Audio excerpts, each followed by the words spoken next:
ମାନେ ଭଲ ଅଛ ସତରେ ଭଲ ଅଛ ତ ଭଲରେ ପାଠ ପଢ ହେଲା ପଢିବ ଆଜି କଣ ପଢିବା ଆଜି ଆମେ 18ଟି ପୁରାଣ କଣ 18ଟି ପୁରାଣକୁ ଆମେ କେମିତି ସହଜ ଭାବରେ ମନେ ରଖିବା ହେଲା ସେ ବିଷୟରେ ଆମେ ଆଜି ପଢିବା ଦେଖ କେମିତି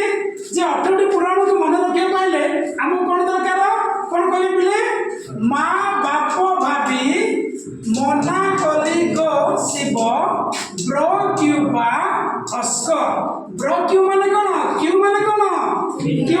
କ୍ୟୁ ତିନୋଟି ଅଛି ନା ତାର ଅର୍ଥ ହଉଛି ବ୍ର କ୍ୟୁ ହେଲେ କଣ ପିଲେ